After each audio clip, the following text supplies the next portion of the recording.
comes home and he's hungry, would you wake up and make him a meal? No. Hell no, he can Be buy his own independent. shit. Be independent. No, he makes me a meal. What the f***? I didn't hear your answer. I mean, I'm happily married. I'd make him a meal. You'd make it? Damn. Thanks, man. Damn, I take it back. Oh, I'll make the meal. I'll make the meal. That's right. Get your ass up and make me a meal. Nah, just playing. You know what I love and hate about this whole scenario? What I love about this scenario is the fact that the young lady stood 10 toes down on how she feels and what she does. And notice she's the only one that's happily married. The other two who, oh, I'm a flex and I'm going to talk about being independent and he need to get up and make me a meal. As soon as she said I'm happily married and they realize how single they are, one of them changed her tune, didn't she? But you know what is more irritating?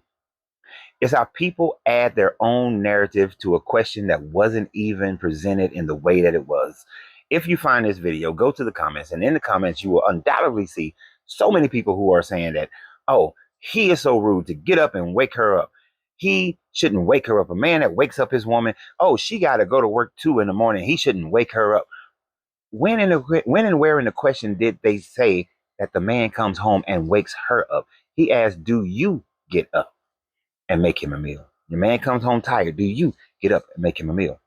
And if a man is coming home tired, and I've been in that situation where I worked that overnight shift or I worked that second shift and I was getting home after dinner, had already been made, eaten.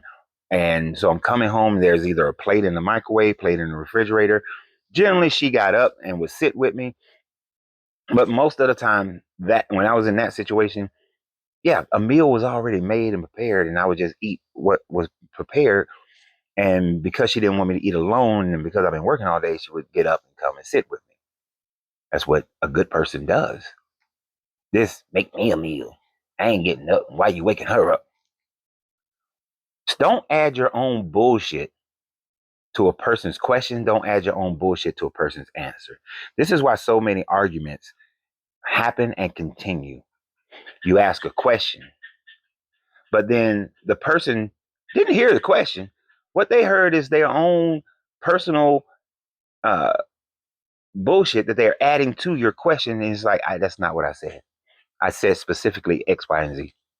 And anybody who's been around me, they know I am very particular about my questions. I'm very particular about my answer. I am careful about my words. I will make sure I frame the question exactly how the question is meant. I will get the answer the exact same way. This is what we must be mindful of. But as a listener, you have to hear the exact question that the person is actually asking and not the one that you think you're hearing. And in the same way, when they give you an answer, hear the answer that they're giving, not the one you think that they're giving, the one that makes you feel a certain way, or the one that allows you to argue more or to do any of those things that would cause further problems within the relationship. Why would you do that? Why? It's like the old little situation. Your woman says, oh, do you think that such and such is pretty? Yeah, she's pretty. Oh, so you think that she's prettier than me? Where in that was, if first of all, did you ask the question, do you think that such and such is prettier than me? You didn't ask that question. You asked, were they pretty? Which means that it has nothing in comparison to anybody else other than what my thought processes are on what's pretty and what's not. Then you make the statement, oh, you think she's pretty. That's not what I said. I said she was pretty. You asked the question, it was answered. Don't ask questions that you don't want the answer to.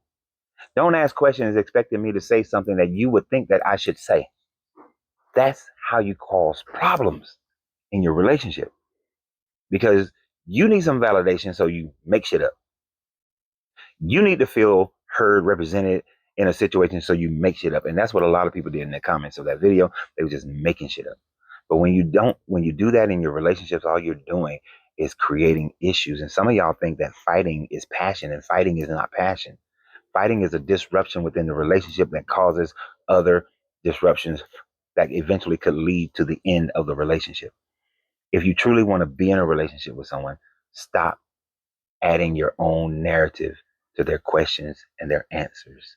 And y'all have a great day. And if your person is working a late shift, then There's nothing wrong with having the meal. Matter of fact, if you didn't have, I would think there's something wrong with you if you didn't leave something in the microwave or in the refrigerator for them.